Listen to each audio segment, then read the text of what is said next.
ব্যস্ত নগরে ব্যস্ত মানুষ, অস্থির এই সময়, বদ্ধ ঘরে রুদ্ধশ্বাস, জীবন গল্পময়। বারান্দায় রোদ্দুর, গল্পগুলো অল্প অল্প চেনা কিংবা জানা, একটু আলো একটু আধার, সুখ দুঃখে ঘেরা। দুঃখের গল্প ভেসে ভেসে যাক নানের উদ্দেশ্যে, সুখের আলো ফুটে উঠুক এই নীল আকাশে। বারান্দায় রোদ্দুর, বারান্দায় রোদ্দুর, বারান্দায় রোদ্দুর, বারান্দায় রোদ্দুর। সবই তো ঠিক আছে, কিন্তু দুইটা বিয়ের ব্যবস্থা আমি একসঙ্গে করব কি করে? হ্যাঁ রে বসলো, এ তো অনেক খরচের ব্যাপার রে বাবা। সেটা তো হবেই মা। না মানে এক তোর বিয়েতেই তো আমি হিমশিম খেয়ে যাচ্ছি। আচ্ছা বাবা, তোমরা শুধু শুধু কেন মানে এইসব চিন্তা করছো? আমার বিয়ের এখন প্রয়োজন কি? তুই জানিস না, পাপড়ির শ্বশুর তো যত তাড়াতাড়ি সম্ভব অনিমাকে বিয়ে দিয়ে দিতে চান। তা দিতে চাইলে কি হয়ে যায় নাকি? সে কি জানে না যে ভাইয়ার বিয়ে কয়েকদিনের মধ্যে? জানলেও নিজের মেয়ে বলে কথা। নানা কাণ্ড কারখানার পর মেয়ে বিয়েতে রাজি হয়েছে। আমি ঠিক করেছিলাম আমার বিয়ে নিয়ে আমি কোনো কথা বলবো না, কিন্তু এখন কথা না বলেও থাকতে পারছি না। আমি কি বলেছিলাম মনে আছে? তোর বিয়ের দায়িত্ব তোকেই পালন করতে হবে। আমি বলি কি বাবা, তুমি আখির বাবার সাথে কথা বলে বিয়ের ডেটটা ফাইনাল করে ফেলো। এইটাই হচ্ছে আসল কথা। বাপরের শ্বশুর অবুঝ কেউ নন, নিশ্চয়ই তিনি আমাদের সমস্যা বুঝবেন। আপনি পারলে এক কাজ করেন, আজকেই কথা বলেন। আরে এটা হয় নাকি? একটা বিয়ে শাদীর ব্যাপার, চাইলে কি হুট করে একজনের বাড়িতে বিয়ের কথা নিয়ে যেতে পারি? আচ্ছা ঠিক আছে বাবা, আমি আখির সাথে কথা বলে দেখি কবে কোথায় বসা দিতে পারে। তাড়াতাড়ি করবো, তাড়াতাড়ি। ঠিক আছে মা, তাহলে আমি গেলাম। আচ্ছা শোন, তোদের বাবা তার এক সিদ্ধান্তের কথা তোদেরকে বলতে বলেছেন। বাবা আবার কি সিদ্ধান্ত নিলেন? কি সিদ্ধান্ত নিবে? কোনো কাজ নাই, অলস মস্তিষ্ক, প্রায় তো এটা সিদ্ধান্ত নিতেই থাকে। মা, তুমি আমাদের বাবার সিদ্ধান্তের কথা নিশ্চিন্তে বলতে পারো, তার সিদ্ধান্তের উপর তো আমাদের পূর্ণ আস্থা আছে। তিনি ঠিক করেছেন পাপড়ির বাবা আর বজলুর হবু শ্বশুরের সাথে আগামীকাল সকালেই আমাদের বাড়িতে বসবেন। ওর বাবা মানে আমার শ্বশুরের সঙ্গে বসবেন, ঠিক আছে, কিন্তু বজলু ভাইয়ের হবু শ্বশুরের সঙ্গে বসে বাবার কি কথা? ওই যে বললাম না, তোর বাবার খালি মস্তিষ্ক সব সময় কিছু না কিছু উদ্ভট চিন্তায় ব্যস্ত থাকে। হ্যাঁ মানে কারণটা কি? উনি মনে করছেন অনিমা, সাগর, বজলু আর আখির বিয়েটা একই দিনে একই জায়গায় দেবেন। তা কিভাবে সম্ভব মা? মানে মানলাম যে অনিমার বিয়েটা এ বাড়িতেই হবে, কিন্তু ভাইজানের বিয়ে এ বাড়িতে কি করে হবে মা? সেই জন্যই তো তোর শ্বশুর ওনাদের সাথে বসতে চান। না মা, আমি কিছুতেই হিসাবটা মেলাতে পারছি না। আর বজলু ভাই জানি বা রাজি হবেন কেন? তোর বাবার ধারণা বজলু আর সাগরের বিয়েটা আলাদা আলাদা দিলে অনেক খরচ পড়ে যাবে, তাই একসঙ্গে করতে চাই। মা, বাবার এই চিন্তাটা কিন্তু খুব ভালো চিন্তা, তাই না? না বজলু ভাইজান যদি কিছু মনে করেন তখন? আমার মনে হয় মিরাজ, তুই একবার তোর বাবার সাথে বসে একবার কথা বল। আচ্ছা ঠিক আছে, আমি এই বিষয়টা নিয়ে বাবার সঙ্গে কথা বলবো। তোমার তো সব কাহিনী খুলেই কলাম জহির ভাই। তালি পরে তুমি কও আমার কিরাম অবস্থা? আরে বাপরে বাপ, তাহলে এই কাহিনী? তাহলে তুমি কও জহির ভাই, আমার কপালটা কি কপাল না বাসের দরজার সিঁড়ির মতো? কও। বাসের দরজার সিঁড়ি মানে?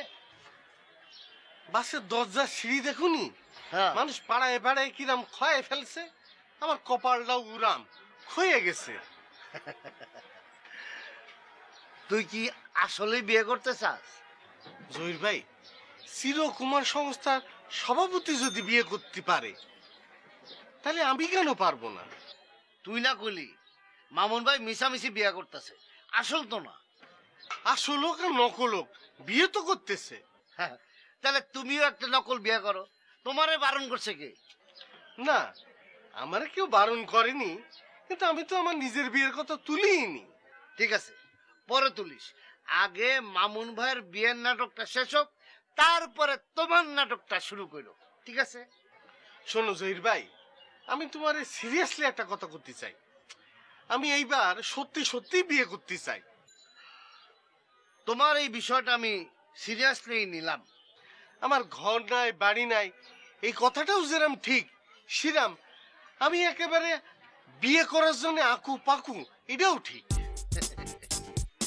তাইলে মনে কর পেরমল, বিয়ার পরে তোরে কিন্তু ঘর জামাই থাকুন লাগবে। তাও আমি বিয়ে করতে চাই। হন পেরমল, ঘর জামাই আর আমার দোকানের কন্ডেন্স মিল্কের খালি ডিব্বা কোনো পার্থক্য নাই। এটা তুমি কি কও? হ্যাঁ, তাছাড়া মনে কর আবার ওই তেল ছাড়া হারিকেন, এটার লেগেও ঘর জামাইয়ের তুলনা করা যায়, কোনোই কামে লাগে না। তাহলে পরে তুমি আমারে কি করতে কও? তুই এক কাম কর, তোর ওই কপালটারে নিয়া ধোপার বাড়ি যা, ওইখানে গিয়া কপালটা ভালো করে পরিষ্কার কর। তারপর একজন ভালো দেখা কবিরাজের বাড়িতে যাবি, সেইখানে তার কাছ থেকে তেল পরা নিবি, আর সেই তেল পরাটা কমের পক্ষে 1 মাস তোর ওই কপালে মালিশ করবি। করলে কি হবে? বিয়া হইলেও হইতে পারে। তুমি কি আমার সাথে মস্করা করতেছো জহির ভাই? এই বেটা, তুই আমার শালা না দুলা ভাই, তা তোর লগে আমি মস্কারা করুম? তুমি কি তাহলে সিরিয়াসলি করছো? হ্যাঁ, আমি সিরিয়াসলি কইতাছি। তাহলে পরে আমার কপালে বিয়ে নাই? নাই, যা কইলাম পারলে ওগুলো করো, নাইলে সব ধপ ধবা সাদা। তাহলে পরে আমার কপালে বিয়ে নাই? নাই। যাও যাও।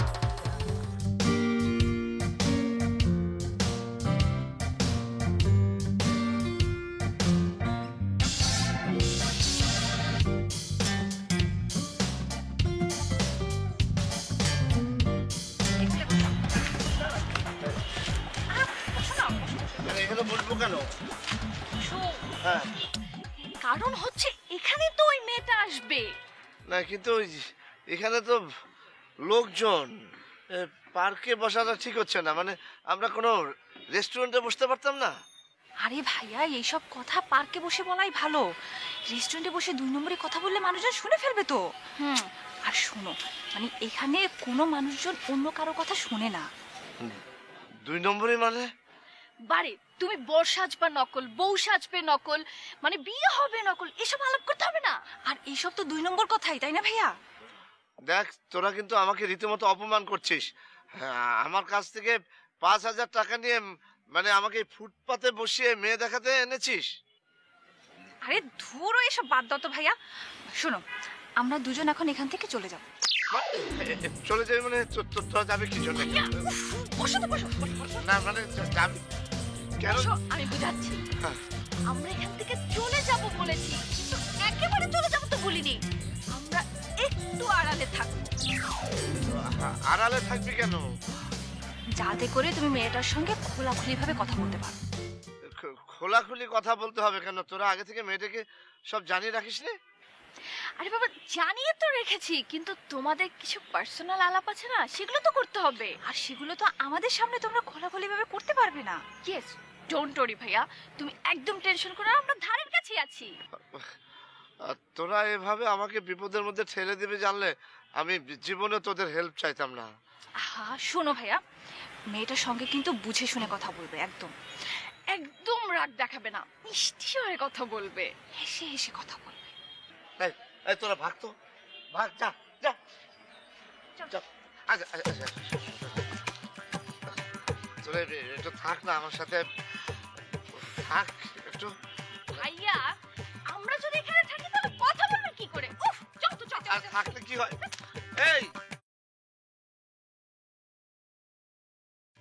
এই আখি, একটা কথা, বাবা আঙ্কেলের সঙ্গে একটু বসতে চাই। কেন? কেন আবার? বিয়ের ডেট নিয়ে আলাপ করবে। আমার সমস্যাটা কি জানো? আমি যে একটা মেয়ে, আমার ভেতরে যে মেয়েত্ব মানে নারীত্ব বলে কিছু থাকতে হবে, তার কোনো সুযোগ নেই। মানে কি? মানে হচ্ছে কিছু বিষয় আশয় মেয়েদেরকেই মানায়, মেয়েরাই সেগুলো লালন করে পালন করে। একটু ভেঙে বলবে প্লিজ? যেমন ধরো, মেয়েরা নিজের বিয়ের ব্যাপারে আগ বাড়িয়ে কিছু বলবে না, তাদেরকে লজ্জা পেতে হবে, তাদের পছন্দ আগ্রহ এগুলো পুরুষরা বুঝে নেবে। এখানে তোমার লজ্জা পাওয়ার জায়গাটা কোনটা? কোন পছন্দটা আমি বুঝতে পারছি না। ওরে বুদ্ধু, বিয়ের ডেট ঠিক করার জন্য সাধারণত ছেলের পরিবারের লোকজন মেয়ের পরিবারের ওখানে যায়। তোমার বাবা যদি এ বিষয়ে কথা বলতেই যায়, সেক্ষেত্রে তাকে অবশ্যই আমাদের বাসায় বসতে হবে। ওরে খোদা রে খোদা, এই কথাটা বলার জন্য এত বড় একটা ইতিহাস তোমাকে টানতে হলো? ইতিহাস নয়, কথাটা আমাকেই বলতে হলো। আমি কেন বলবো?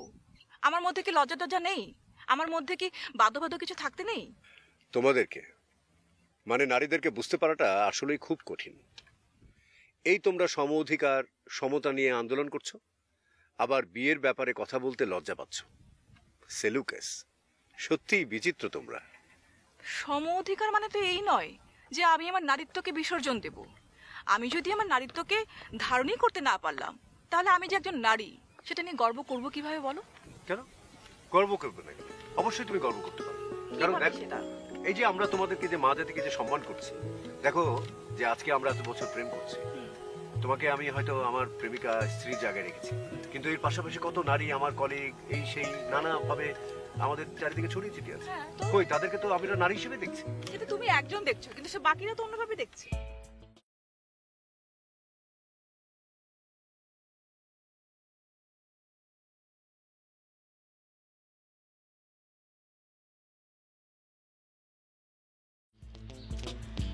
এক্সকিউজ মি, আপনি কি মিস্টার মামুন? ইয়েস। নো মানে হ্যাঁ। আমি মিলি। কেন? কি কেন? না না, কোথায়? কি কোথায়? না মানে কোন মিলি? কে আপনি? আরে মিলি মিলি। কেন, অদিতি আমার কথা আপনাকে কিছু বলেনি? কি বলবে? আজ যে আপনার সাথে আমার দেখা হবে, কথা হবে, মানে আমার যে এই পার্কে আসার কথা ছিল, সেটা কি অদিতি আপনাকে বলেনি? ও হ্যাঁ হ্যাঁ বলেছে তো। বসুন, এবার বলুন। কি বলবো, কেন বলবো, কিভাবে বলবো? মানে আপনি যে কথা বলতে এসছেন তাই সুন্দর মুখটা দিয়ে বলে ফেলুন। আপনি ভাত খেয়েছেন? ভাত না না, আপনি চা খেয়েছেন? চা না মানে আপনি কেমন আছেন? ভালো আছি। এবার বলুন আপনি কেমন আছেন? এভাবে হাসছেন কেন? না মানে ওই হাসি হাসি মুখ করে কথা বলতে বলেছে তো তাই। কে বলেছে? ওই যে ওরা। কাউকে খুঁজছেন? না না, গাছপালা দেখছি, প্রকৃতি, কি সুন্দর গাছপালা। হ্যাঁ সুন্দর। আচ্ছা আপনি তো শাই ফিল করছেন কেন? হ্যাঁ, এবার কাজের কথায় আসুন। কোন কাজ? যে কাজের জন্য আমরা এখানে দেখা করতে এসেছি সেই কাজ। ও আচ্ছা, ওই আমরা কেন দেখা করতে এসেছি? আপনি এক কাজ করুন, আপনি প্রথমে জোরে জোরে শ্বাস নিন, আপনার ভেতর থেকে ভয়টাকে দূর করুন।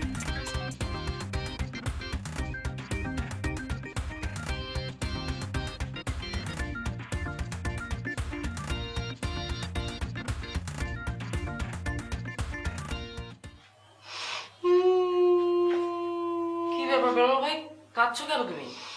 না কাইন্দে তো কোনো উপায় নেই। কেন, কি হয়েছে বলো? গাছের পাতা সব ঝরে পড়তেছে, নদীর পানি সব শুকাই যাচ্ছে। কি বলো, কেয়ামত শুরু হয়ে গেল নাকি? মনে করেন আমার জীবনে এক প্রকার কিয়ামতই আইছে। আমি আর বাঁচতে চাই না ছোট ভাইজান। শোনো পেরমল ভাই, বললে বলো, না হলে ছাদে গিয়ে একা একা কাঁদো। ভাইজান, আমরা তো একলা হয়ে যাচ্ছি। একলা হয়ে যাচ্ছে মানে? মানে হলো গিয়ে বড় আপামনির তো বিয়ে হয়ে যাচ্ছে, আর বড় ভাইজান বিয়ের পায়ের তারা ঘুরতেছে, আর আপনার আর আমার তো বিয়ে হচ্ছে না। আমরা তো অবাগার গোষ্ঠী হয়ে যাচ্ছি। বড় ভাইয়া তো সত্যি বিয়ে করছে না। তারপরও বিয়ের স্বাদ তো নেচ্ছে, আমাদের কপালে সেটাও তো নেই। তো তুমিও কি বিয়ে করতে চাও? কেমনে ছোট ভাইজান, কেমনে?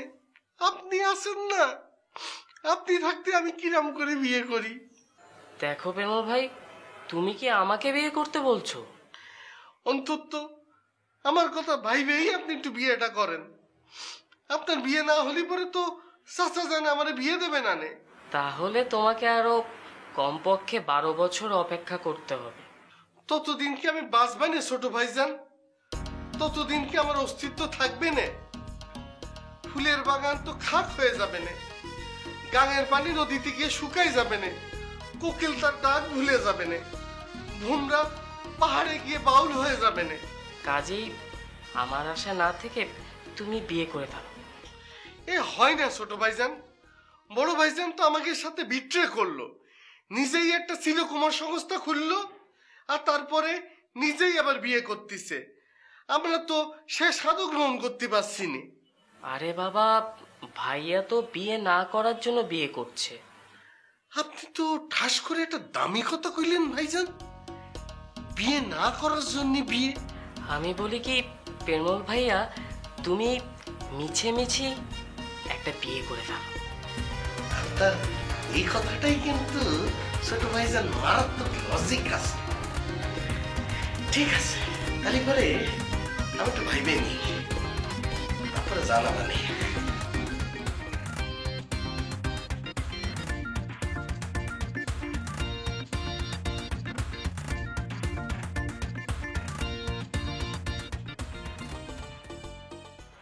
এবার বলুন কি বলবেন। অদিতি, অনিমা,